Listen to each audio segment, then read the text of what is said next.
आरती की सहेली नेहा आती है आरती को बुलाने के लिए। आरती, ओ आरती, घर में नहीं हो क्या? चलो नहाने के लिए। हाँ नेहा, जा रही हूँ, 1 मिनट रुको। इतना कहकर दोनों नहाने के लिए निकल जाती है। दोनों नदी में नहा रही थी और नहा करके घर आती है और मंदिर में जाकर पूजा करती है। यह दोनों का रोजाना का काम है। हर रोज के तरह दोनों आज भी नहा रही थी। तभी उस गांव के मुखिया का बेटा और मुखिया का बॉडीगार्ड पुलिस आ जाता है और उन दोनों को नहाते हुए देख लेता है। तभी मुखिया का बेटा कहता है, अरे वो देखो कितनी सुंदर लड़कियां नहा रही है, आज तो मजा ही आ जाएगा। नहीं नहीं, आज तुम कुछ मत करो, अभी हमें जरूरी काम में जाना है ना, चलो यहाँ से। दिन नेहा अकेले नहाने जा रही थी और उनका पीछा मुखिया जी का बेटा कर रहा था। फिर मुखिया जी का बेटा आगे से रोक लेता है। नेहा पूरी तरह से डर जाती है। तुम बहुत सुंदर हो, मैं तुमसे बहुत प्यार करता हूँ, तुम मेरा प्रपोज एक्सेप्ट कर लो, राजनी बना करके रखूंगा तुम्हें। मुझे जाने दो, मुझे बहुत डर लग रहा है। मेरा घर में मेरे पापा के अलावा कोई नहीं है, प्लीज मुझे जाने दो।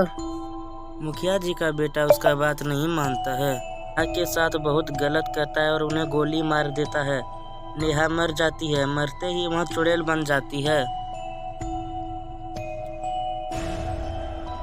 मेरे साथ बहुत गलत हुआ है, अन्याय हुआ है, किसी को नहीं छोड़ेंगे, सबको मार देंगे। जो भी नदी तरफ आएगा सबको मार देंगे। इस नदी पर सिर्फ और सिर्फ मेरा कब्जा है।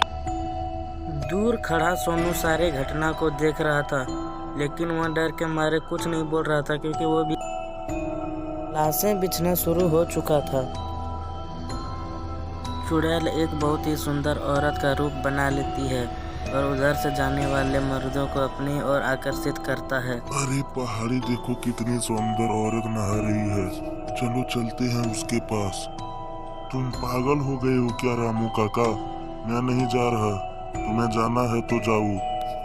इतना कहकर पहाड़ी वहां से चले जाता है और रामू उस औरत के पास जाता है। तभी औरत एक भयानक चुड़ैल का रूप ले लेती है और रामू को भी मार देता है। धीरे धीरे पूरे गांव में हाहाकार मच जाता है। गांव से लोग गायब हो गए थे। कुछ गांव वाले इकट्ठा होकर के आपस में बातचीत करते हैं। वहाँ का मुखिया जी भी वहीं पर था। गांव वाले कहाँ गायब हो रहे हैं? मुझे तो कुछ समझ में नहीं आ रहा है। कहीं हमारे गांव का किसी को नजर तो नहीं लग गया? कहीं हमारे गांव में कोई भूत तो नहीं आ गया? हे भगवान, क्या करे, हमें बचा लो भगवान। नहीं नहीं शीला बेटा, ऐसा मत बोलो, शुभ शुभ बोलो। तभी सोनू आ जाता है, लेकिन वह किसी को कुछ नहीं बताता है, क्योंकि उसे पता है मुखिया जी का बेटा के बारे में बताएंगे तो कोई भी विश्वास नहीं करेगा। वो चुप रहता है। हम गांव वालों को किसी भी तरह पता लगाना ही पड़ेगा कहाँ गया आदमी, ऐसा ही करके पूरा गांव खाली हो जाएगा। फिर भी हिम्मत करके सोनू सबको सारे सच्चाई बताता है। मम्मी मम्मी, मुझे पता है कि सारे गांव वाले कहाँ गए हैं।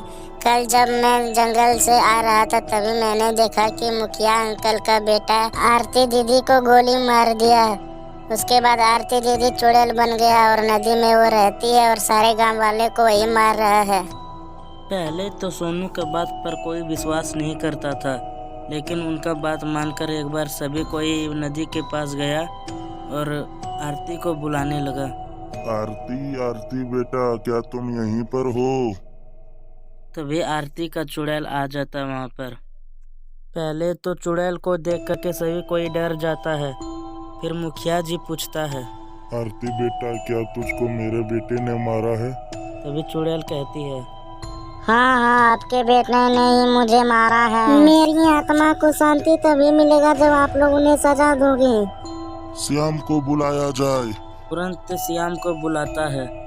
बेटा, तूने आरती के संग बिल्कुल भी ठीक नहीं किया है, इसका सजा तुम्हें मिलेगा। एक पिता कभी नहीं चाहता है कि उसके बेटे को सजा हो, लेकिन यहाँ पर मैं अपने हाथों से तुम्हें फांसी पर लटकाऊंगा ताकि आरती का आत्मा को शांति मिल सके। श्याम घुटनों के बल बैठ जाता है और माफी मांगता है।